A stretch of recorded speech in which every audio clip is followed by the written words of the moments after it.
This edition of Mac Voices is sponsored by Smile, the makers of world-class software like PDF Pen for Mac, PDF Pen Pro for Mac, PDF Pen for iPhone and iPad, PDF Pen Scan Plus for iPhone and iPad, Text Expander for Mac, and Text Expander for iPhone and iPad.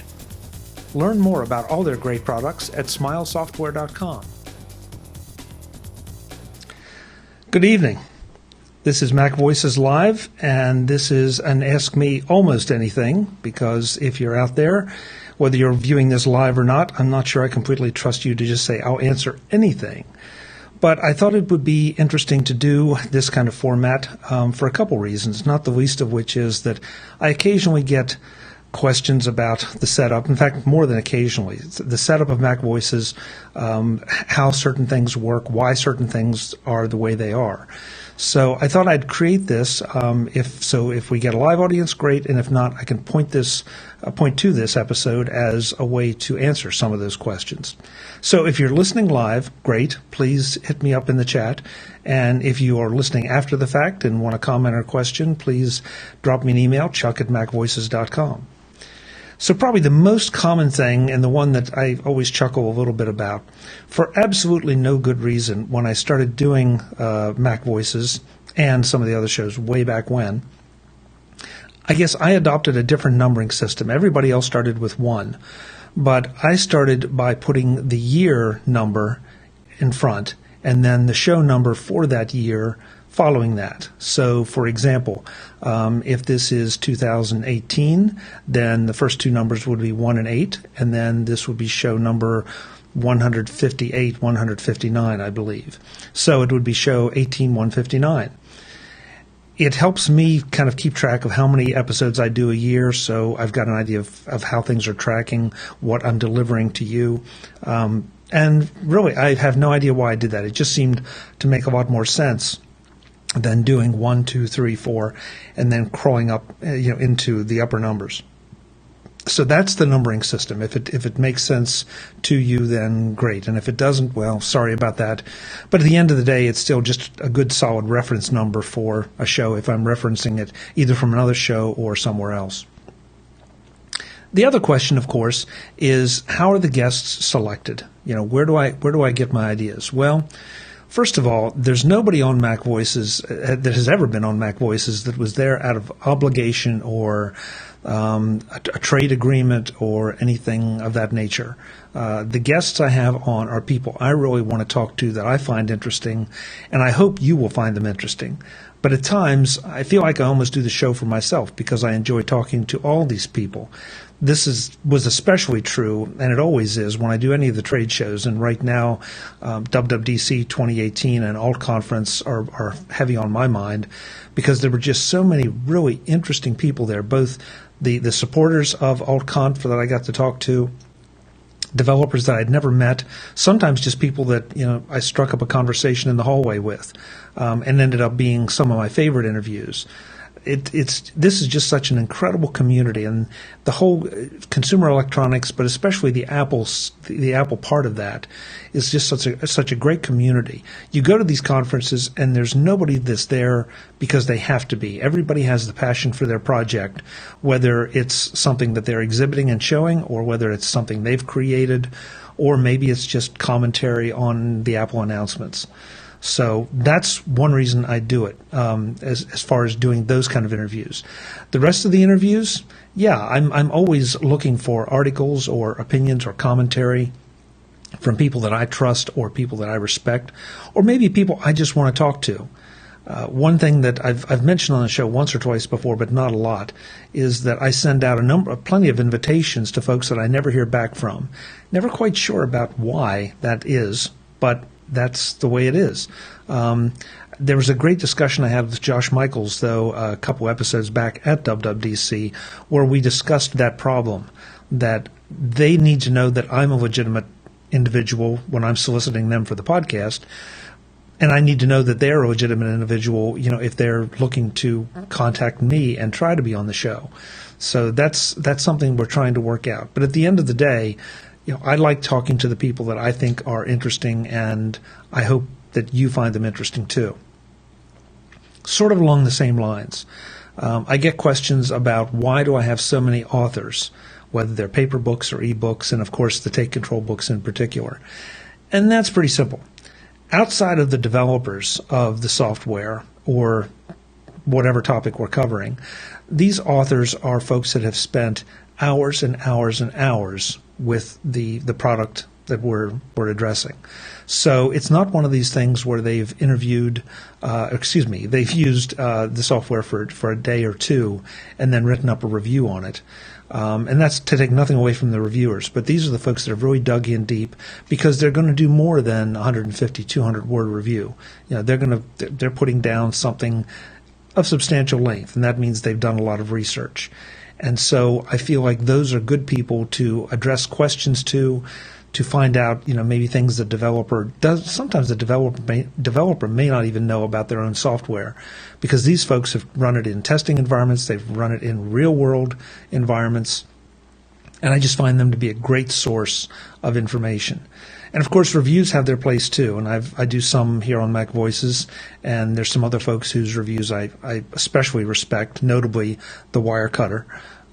But I like things that are a little more in-depth, a little more thought out, and maybe end up being a little better resource for you and for me, instead of just the quick hit, yes, I love it, no, I hate it, that kind of thing. That to me doesn't add a lot of value.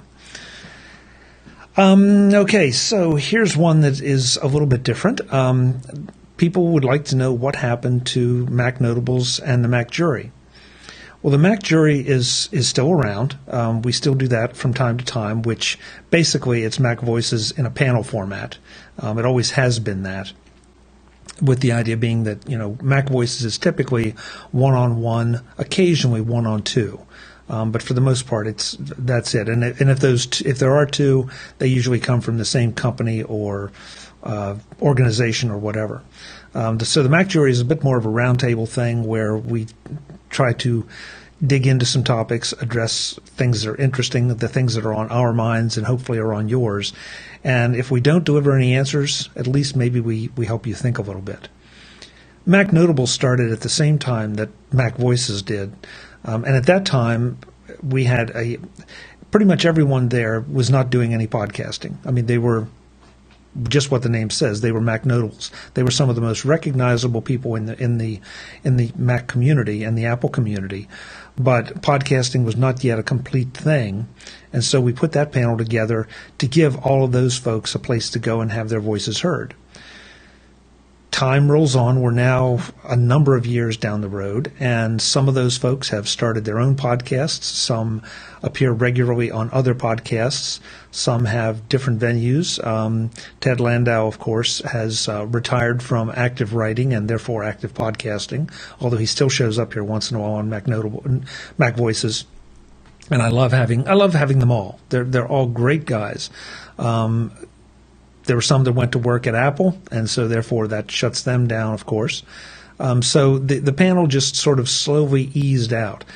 We still have a number of the panelists on as regular but not quite as frequent guests, and that takes nothing away from the credibility of any of these folks. It just, the world changed and evolved, and so Mac Notables kind of got sort of sidelined and or retired as a title. Along those lines, too, back when all of the shows started, it made a lot of sense to have a separate a separate website for each show. So Mac Notables had its own, MacVoices had its own, the Mac Jury had its own. MacVoices started out as MacVoices TV. The video version had its own website. And that really became unwieldy. It made perfect sense at the time as we were adding new shows, but it became unwieldy for a couple reasons. First of all, it meant that there were 4 websites to try to keep updated. Second, and kind of more annoying, at least for me, is that we would have Mac Notables fans who were, very much into that show, but they didn't know about any of the others. And the same thing with the Mac Jury. People enjoyed the panel discussions but weren't aware that MacVoices was a thing.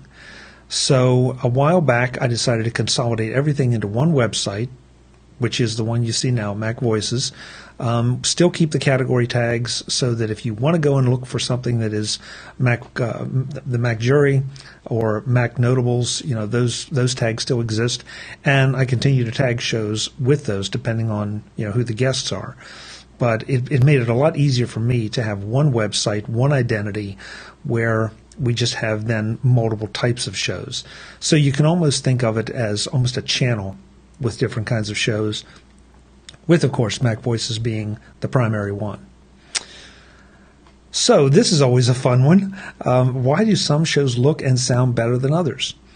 Well, I'd like to try to think that, for the most part, my side of the conversation is about as consistent as I can make it, with minimal changes to the lighting, minimal changes to the audio and video setup. On the others, and of course there's always the Skype variable, let's not forget Skype. But on the other side, it's virtually impossible to control the environment of folks. Sometimes schedules get tight, and they end up having to do interviews in rooms they didn't anticipate, with gear that is not quite up to what we would all like to have and see. Sometimes it's surprising. Sometimes a set of Apple earbuds work just as well, if not better, than some external, higher-priced mics. But I think sometimes that just almost depends on the type of earbuds and the environment that they're in. Same thing with lighting, same thing with cameras. Some folks have dedicated webcams like I use. Some are just running off of whatever FaceTime camera is on their machine. And depending on how old that particular machine is, it may not be quite up to the standards that we try to enjoy. So my version of it is that it's much more important to get these folks into the show to have their message delivered and let you hear from them, as opposed to trying to make everything picture perfect and audio perfect. Yes, I would absolutely love it if we had that, but it's just not realistic with the technology we have available. And when you think about it, the technology we have available, even though I sometimes get very frustrated with Skype, is pretty incredible, because we can have a conversation. In fact, we just did with Anna Crook, this year's organizer for AltConf. She was in Sydney, I'm in Pennsylvania, and we're having a very, very useful, serviceable conversation. So I don't want to put too fine a point on it, but I thoroughly enjoy what we have now. I'm looking forward to it getting better and more reliable, and hopefully everyone will go out there and buy a mic and a webcam. Also, sort of along that line is I get questions about why I do video, why I don't just do audio. Well, I did do audio for a long time, and I still release MacVoices as an audio-only podcast, if that's the way you want to consume it. And the vast majority of people do consume it that way. But I enjoy the video part because I think it's important when you are interested enough to look at the video version, see the people that you're hearing from, see that they are real people. And, audio can't convey facial expressions, and of course I love to have some fun with our guests and trade jabs with them, and sometimes that translates well into audio and other times maybe not so much. But if you look at the video, it's pretty clear what's going on, and everyone is having fun. It was also just something I wanted to get into. I wanted to play with audio. What really cemented, though, I was playing with video. I was playing with video for a while, reserving it pretty much for trade shows. And then I went to a Blog World presentation a number of years ago. I don't know if this is still true, but at the time, one of the presenters made the point that the world's second largest search engine was YouTube. And that was just like a revelation. Okay, if I can't be on the world's second largest search engine, then I'm doing something wrong. And that's when I slowly but surely made the transition over to just doing all video. So yes, it presents some challenges. Yes, it is a lot more work. There's no question about that. But at the end of the day, I think it's delivering a better product for you, more useful and interesting things. This edition of MacVoices is supported by Smile, the makers of world-class software. My most used utility, Text Expander, just got better. Again. Text Expander has been seeing regular significant updates with new features and functions. The latest is the addition of enterprise-ready single sign-on support and Teams. Why are those important? If you're onboarding a significant number of employees, having single sign-on is a huge benefit. Teams lets the administrator provide each user with all the content they need in the form of snippet groups in a single step. That means that each department or specialty area can maintain their own set of snippets, keeping communication consistent and accurate. And a new auto-join feature brings new team members into the fold automatically. Those are just a couple of the newer features added to TextExpander that benefit the enterprise, but that doesn't mean it's only for the enterprise. TextExpander is a huge time saver for the individual too, using snippets of text to expand into whatever you need. Boilerplate language for a letter or proposal, an email signature, code for your website, or maybe that app you're developing, whatever. It can also help you autocorrect your commonly made typing errors, make sure you get those crazy capitalizations that are so prevalent in the tech world correct, and more. TextExpander has so many features that you need to check it out for yourself. And you can do just that for 30 days by downloading a free trial at smilesoftware.com. While you're there, find out about all the features of TextExpander and also take a look at PDF Pen, their amazing PDF utility. That's TextExpander from Smile, the makers of world-class software at smilesoftware.com. Thanks to Smile for their ongoing support of MacVoices. All right, so the inevitable gearhead questions. This seems to come in about once a month, if not more often, asking me about different things. So let me run down my setup for you right now. I'm on a Logitech C920 webcam running, in this case, I'm using, obviously, Ecamm Live to broadcast to Facebook. I have a Rode Broadcaster mic, not a podcaster, but a broadcaster. And the reason is that I prefer a foot switch so that if I cough or sneeze or there's some ancillary noise in the background while the interviewee is talking, I don't have to reach for anything. I can just hit that switch, that cutout with my foot and until the noise ceases or I stop sneezing or whatever. And that, by the way, the foot switch is called a shortstop. So that means that I needed to have an XLR connection, and so that's why I use the Rode Broadcaster. Right now I'm using a Behring Euphoria UMC 202 HD. Thanks to Guy Searle and some recommendations he made.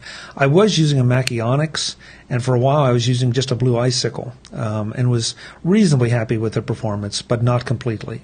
Hence, I'm trying this one, and so far I've been pleased with it. This is, by the way, the first Facebook Live I've done with that, so it'll be interesting to see how this turns out, see what you think and how you feel about it. On the software side, for the interviews, I typically use Ecamm's call recorder to capture the audio and video. Again, for this show, I'm using the Ecamm Live software. Let's see, and of course Skype. That goes pretty much without saying. On then the post-production side, I use Final Cut to do the edits with filters from Ripple Training, FCP Effects, and several others. But those are the ones that are the pretty standard ones that I use to produce the show. A couple other pieces of software that I actually want to do a MacVoices briefing on eventually, but I've worked out a very useful way, at least for me, to use Pastebot to save some of the titles and all, and you'll hear about that in a future edition. But that's it. Naturally, I like everybody else, I like to play with things and tweak around and see what'll give me better audio, better video. I've been experimenting with Auphonic, the sound processing system, software and online version. I probably will be investing in that to use that on a permanent basis to try to level the sound out a little bit. But that's pretty much it. So it's not a terribly sophisticated setup. What does take more time than anything is just doing the split screens, as opposed to just doing alternating back and forth. And again, I think it's useful because it's a little bit more like a conversation. All right, I know one person that asks this question of me frequently, Mr. Potter. Why do I do Facebook Live as opposed to some of the other options out there, including YouTube Live? Well, that's pretty easy. Facebook Live has become a bit more of a thing, at least from where I sit, than YouTube Live. There's often a bit more interaction, a bit more involvement with the audience, and as a result, I think that this is a bit more approachable. YouTube Live is perfectly fine, and at some point I'll probably experiment with that too. Maybe set it up to go to both sides. But for right now, this is what I'm doing, and so, I'm happy to be argued with and have you lobby for something else. But for right now, this makes life pretty easy for me. Especially, I've got several things I'm playing with. Switcher Studio, of course, I really like. Right now, I'm using the Ecamm Live software. Mimo Live from Boinks is something else I want to experiment a little bit with. That particular piece of software is very powerful. I just have to take the time to sit down and learn it, and so I can put together a reasonably polished show here for you. So those are some of the comments that I had. Okay, there's a comment on reaction. So somebody gave me a thumbs up. I'm trying to see what other questions we have here, because those are the ones that I had pre-prepared a bit for us. Anybody out there? Or have I answered all your questions? That's kind of amazing. All right, I'm not seeing other questions. One gentleman said he's having trouble getting into the live broadcast. I don't know why. Sorry about that. Everything looks good on my side, so I'm not sure if it's your side or if it's just something in the middle. Okay, so there's one. Why so many interviews from WWDC and Alt Conference? Well, that's, again, pretty easy. Just lots of interesting people. The developer community is so much different in so many ways, and yet they're so much the same. But they definitely are the people that they make all the tools that we use all the time, and the ones we're always looking for better tools. Every one of us is looking for better tools, new tools, something cool. And so, yeah, that's why I find them really interesting. No matter what the project is, it's clearly a project of passion for them. And I think that I've also said this in some of those interviews. I think it's a shame that we all tend to, and I do it, and you do it. We kind of flip over the apps on the front page of the App Store, or when you search for something and there are 30 different options, that we just overlook so many of them, because you forget that for the most part, every entry in there represents somebody's coding efforts, somebody's passion, somebody's desire to put something out there, whether it's for free or not, and make a go of it. And so, yes, we can't try everything, but it's important to remember that there are people behind each one of those pieces of software that deserve a little bit of attention and a little bit of consideration, even if the software isn't so great compared to some of the others, the others in its category. It's very, very important. And AltConf, yeah, AltConf is a great place because obviously I'm not going to spend the money for a WWDC ticket, nor should I. I don't have any place in that environment because that is for coders. That's for people to sit down and meet with the Apple engineers. They don't want to talk to me because I'm not a coder, and so it would be completely wasted for them to do much of anything with me. So that's why AltConf has been so great, because I get to go over and meet some really amazing people and be part of the environment and go to the parties and connect with people. And you end up benefiting as well as I do, because I end up coming back with lots of contacts for future shows. And that's another thing that's so important about it, whether it's AltConf and WWDC, whether it's CES, whether it's NAB, whether it's MacStock coming up. You go and you connect with old friends, you meet new friends, make new friends, also make new business contacts, and for me, new interview contacts. So it's all just about people. That's what MacVoices is and probably always will be. Yes, we all love the hardware and it's fun, but it's the people that make this such an amazing community. I'm going to wrap it up. I intended to only go 30 minutes. We're not going to quite make that, but that's okay because there's no reason for me to sit here and ramble. One last little commercial kind of thing, and that is, if you enjoy CES, if you enjoy NAB, if you enjoy WWDC and AltConf, and you're anywhere near Chicago or can get near Chicago in July, please come to MacStock. I'd love to meet you. I know everybody else on the speakers panel would. It's a great time, but again, this year there's going to be so much learning because Mike Potter, the organizer, has themed this with the theme of productivity. So there are going to be a lot of really interesting people attacking the theme of productivity from lots of different angles. If you've been following the Road to MacStock series, and it'll be back very shortly. In fact, it may actually be back by the time that the non-live version of this goes out. You're seeing the people that are presenting there. You're seeing some of the topics they're going to be talking about. Maybe not all the topics are going to be for you, but they're going to be a lot of fun. It's always great to meet the new friends and new people. And I promise you that you walk in that door and you are among your people. You cannot not have a good time if you're any kind of Apple enthusiast, and you cannot not learn something beneficial if you're any kind of an Apple enthusiast. So MacStock 2018, and if you want to get a really good price, you can use my speaker code, which is MacVoices, unsurprisingly. That gets you the best price on MacStock that you can get. It's equivalent to the very first early bird price that Mike put out back in January, and now that's long gone. But you can get it using the code MacVoices. That gets you access to MacStock for both days, Saturday and Sunday. It gets you access to the Friday night events, the Saturday night events. It gets you access to everything. It gives you two great lunches, Saturday and Sunday during the event, and we're just going to have a great time, and we're going to all learn a lot. And so I really hope that you will consider joining me. It's well worth the trip. I'm flying, and it's well worth the trip for me. So I hope it's well worth the trip for you as well. MacStock 2018. So with that, I'll wrap it up. Thanks for watching. Thanks for being here for this Facebook Live, and we will do it again soon. Visit MacVoices.com for show notes and to connect with Chuck on social media. Get involved in our MacVoices Facebook group, and get more out of your Apple tech with MacVoices magazine, free on Flipboard. And if you find value in it all, consider supporting us at patreon.com/MacVoices and join these folks who help keep MacVoices coming to you. Advertising handled by Backbeat Media at backbeatmedia.com. Bandwidth provided by CacheFly at cachefly.com.